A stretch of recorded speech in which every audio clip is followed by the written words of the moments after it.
Hi everyone, welcome to Sports Broadcasting Center, along with Kieran and Akil. I'm Kieran.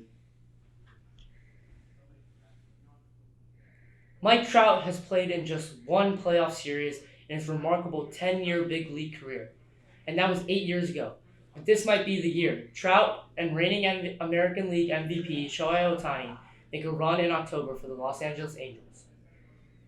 Trout, a three-time MVP, is putting up historic numbers, and Ohtani continues to impress at the plate and on the mound. Earlier this season, Ohtani hit his 100th career home run, becoming just the second player in MLB history with at least 100 homers as a batter and 250 strikeouts as a pitcher. The other player was Babe Ruth. The Memphis Grizzlies might be a small market team, but they plan to do whatever it takes to keep Ja Morant in the fold. The NBA All-Star and Most Improved Player in 2022 is eligible for a 5-year maximum contract extension.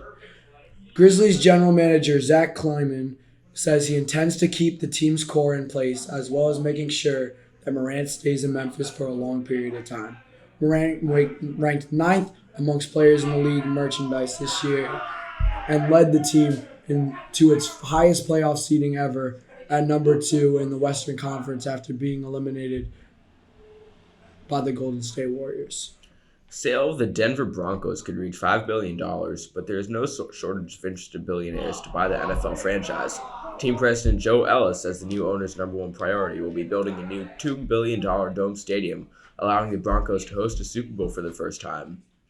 Chelsea, the Premier League soccer team, sold for $3.1 billion in May, the most ever paid for a team in any sport.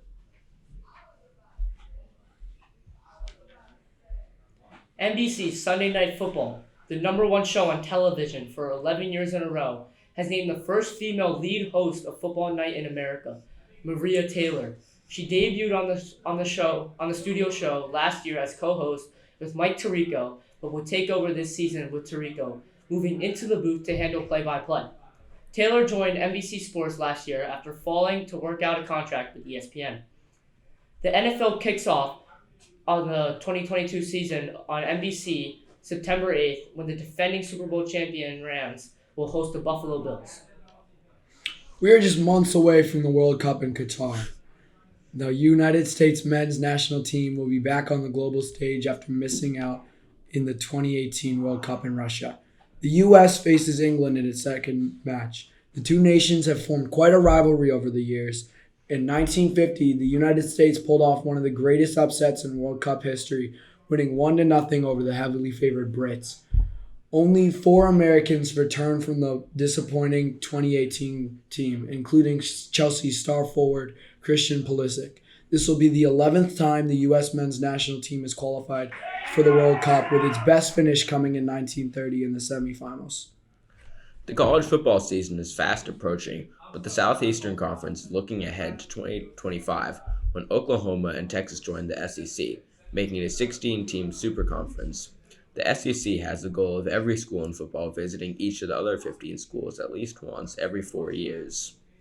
Meanwhile, the Big Ten plans to reshape its future scheduling, alignment, and championship arrangement beginning in 2023. The Big Ten is discussing elimination of divisions and staging a football title game between the top 2 teams in the 14-team conference.